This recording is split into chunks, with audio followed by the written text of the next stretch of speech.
Jojo Moyes, who I have read before, made some like comments on these books about how amazing they are, so I wanted to read them. So let's jump in and check out these books. I hope that you guys are doing well. I hope that you have found some time to be cozy and relax. I hope that you've got your beverage of choice and you are relaxing. So first off, we're coming in hot with this Agatha Christie biography. I have been looking for this thing for so long. I'm a little bit disappointed that the cover is cut, but I'm gonna tape it. It's gonna be fine. If I ever find another copy that's not as damaged, I will get that one and keep it, but yeah, I've never been able to find a copy of this autobiography before, so I'm very excited. Agatha Christie is my favorite author, and I do have a bucket list goal to read every book she's ever written. That includes her autobiography, so I'm excited.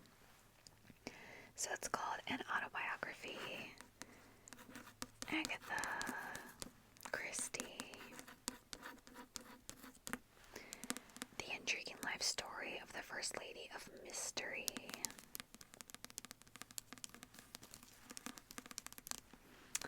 Okay, so it says, her life was an enchanting but mysterious affair of polished surfaces and unsolved riddles. Her early days were spent in a safe nursery world of adoring nannies and sunny gardens, her nights haunted by dreams of a gunman without a name. She was a proper Victorian maiden who admitted a taste for terror and rode the Orient Express into adventure.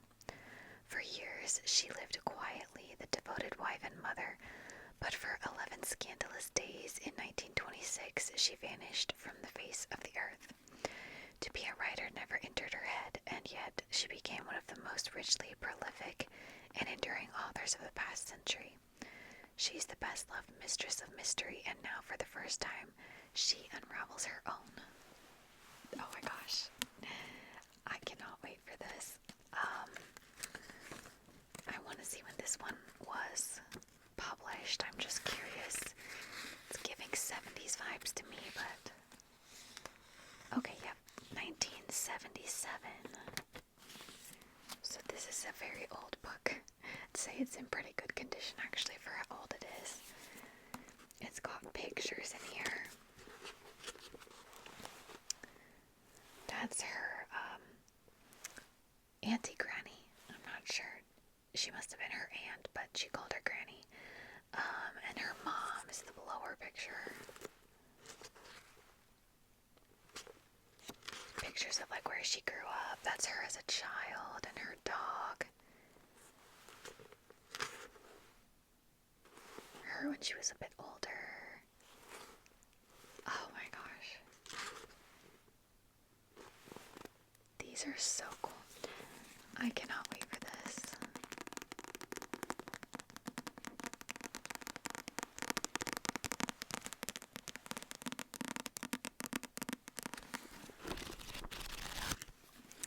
Alright, so the next one is an Agatha Christie. This is Miss Marple, the Complete Short Stories.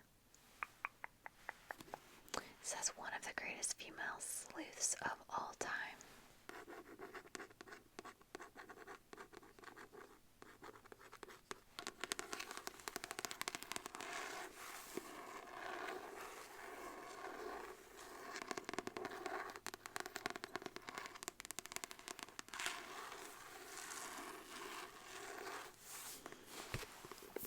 So, in the collected short stories gathered together for the first time here, the secret of Miss Marple's longevity as an amateur sleuth becomes quite clear.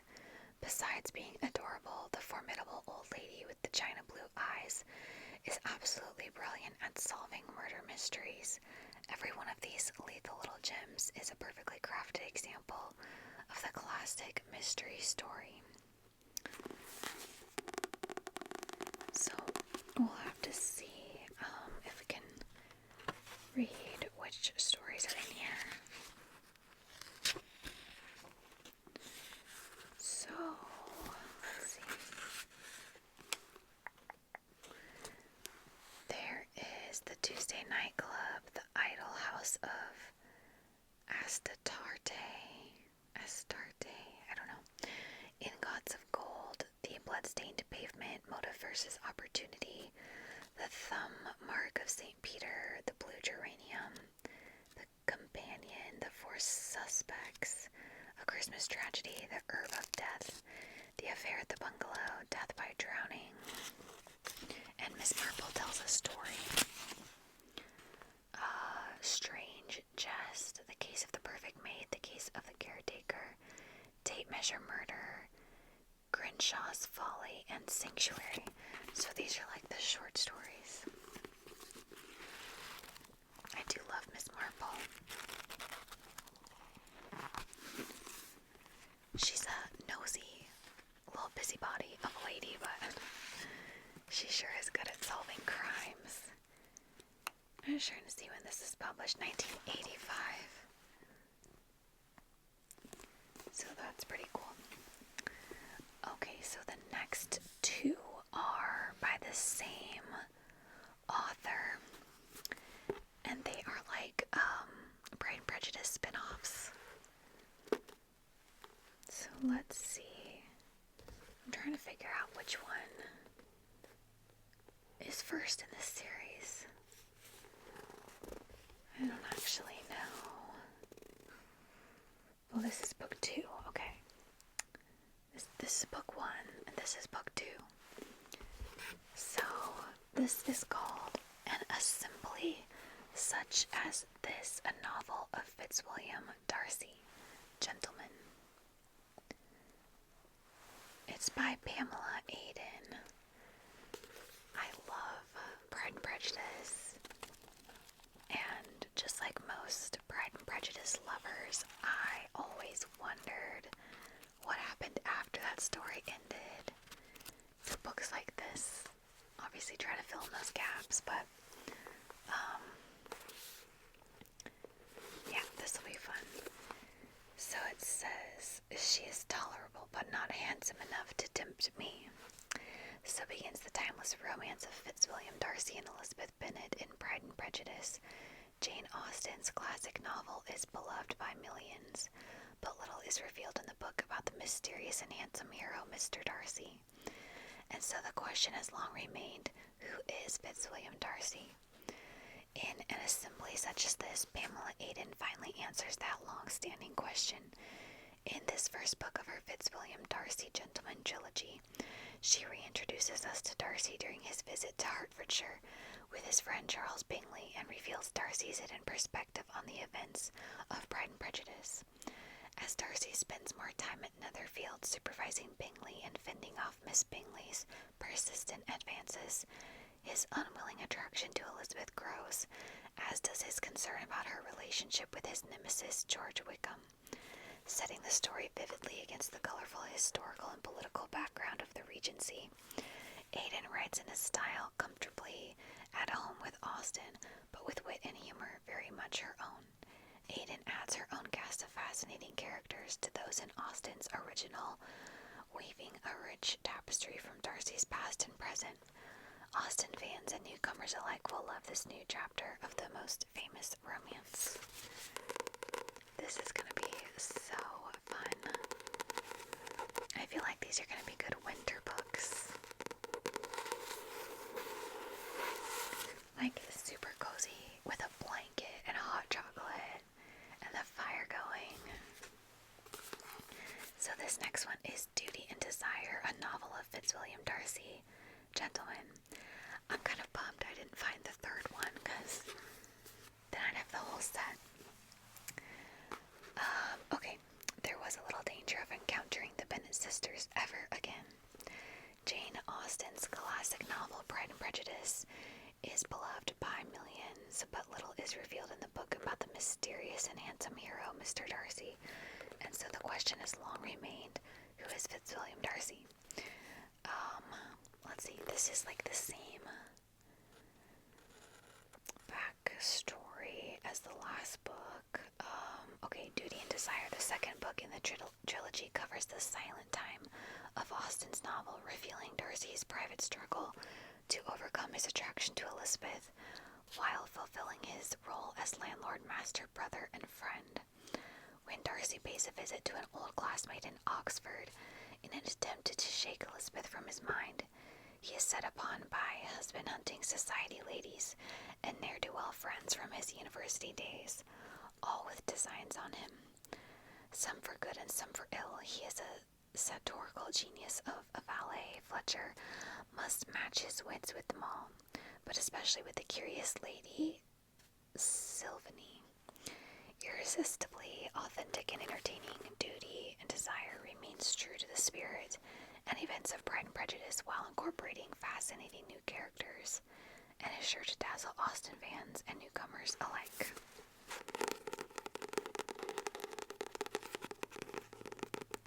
So this author, Pamela Aden, it says that she is from Coeur d'Alene, Idaho, which is like 30 minutes from Spokane, Washington, where I lived in high school and college. So that's pretty cool.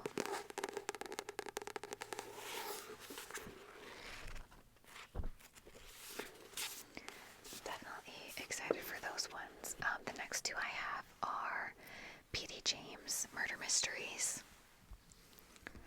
So this Death in Holy Orders is part of the Adam Daglish Mysteries by Petey James.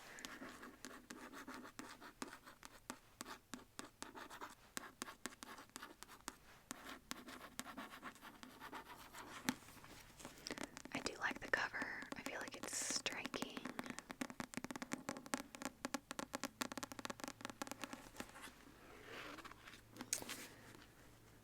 I'm like, I really dislike when there's no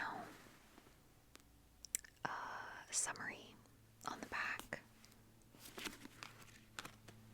No synopsis whatsoever. That is just annoying. There's an author's note.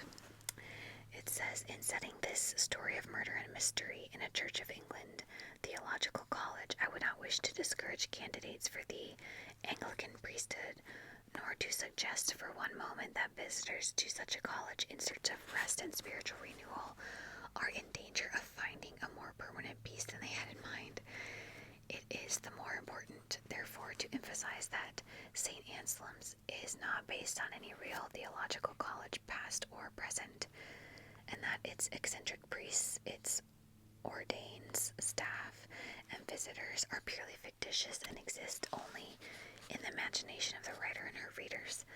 I am grateful to a number of people who have kindly helped me by answering my questions.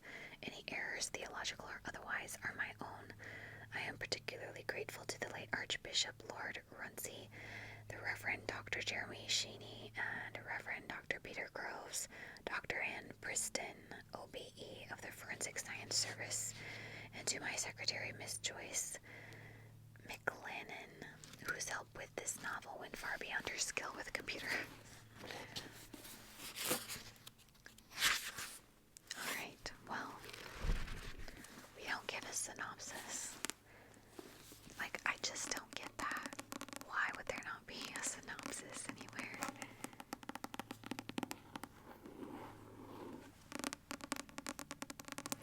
I love Petey James, though. The Adam Daglish series is always really good, so I'm sure it will be fabulous. This is another Petey James. It's called The Lighthouse. This one does have a synopsis. Thank goodness.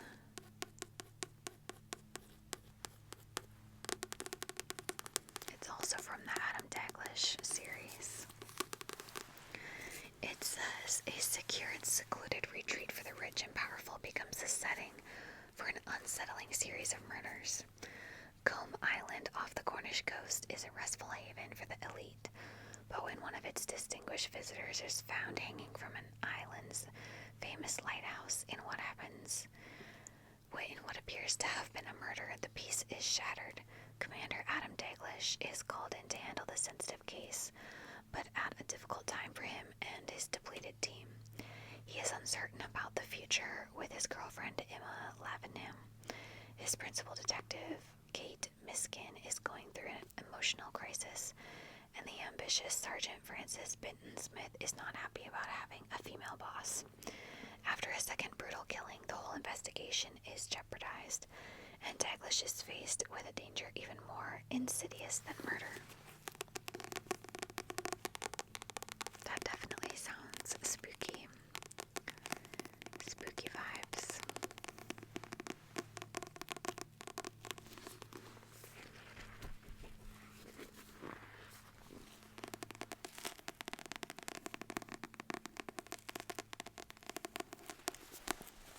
Alright, so the last two are from the same author.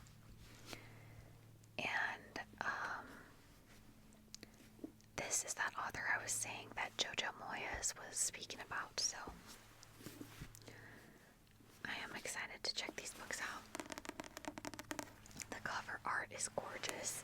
So this is The Daughters of Ireland by Santa Montefiore. Also the author of The Girl in the Castle. I've not heard of that title, but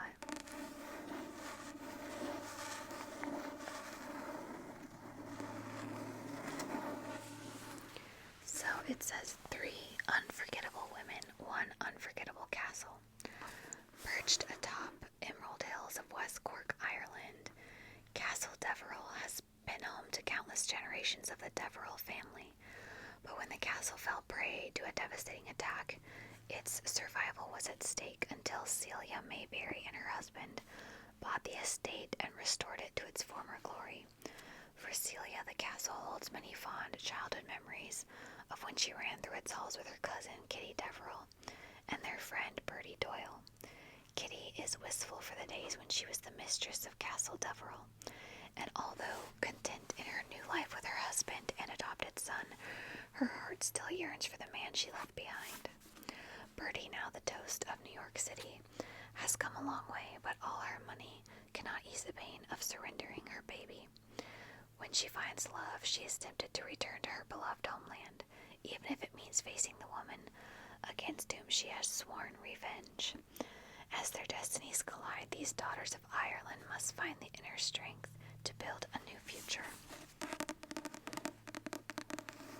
So it's like a historical fiction.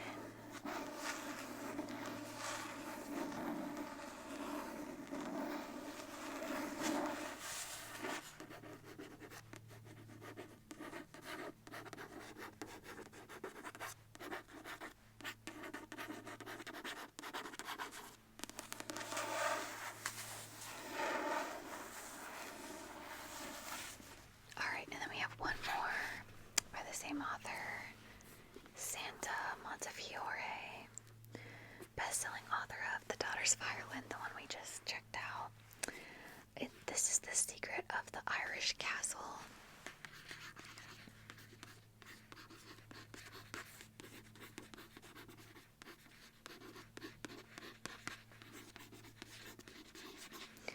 And Jojo Moyes says nobody does epic romance like Santa Montefiore.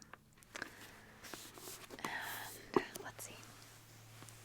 Secrets can bring us together and tear us apart. In 1939, as long-held secrets come to light, the Deverells will have to heal old wounds and come to terms with the past if they want to ensure their legacy for the future. Bertie Doyle, now Countess de Marcantonio and mistress of Castle Deverell, is determined to make the castle she used to work in her home. But just as she begins to feel things are finally going her way, her husband Cesar has other plans. As his eyes stray away from his wife, those close to the couple wonder if he really is who he says he is. When Martha Wallace leaves her home in America to search for her birth mother in Dublin, she never imagines that she will completely lose her heart to the impossibly charming J.P. Deverell. But more surprises are in store for her after she discovers that her mother comes from the same place as J.P., sealing her fate. Kitty Deverell has come to accept her life with her husband Robert and their 2 children, but then Jack O'Leary, the love of her life, returns to Ballinkelly, and Kitty must make an impossible choice.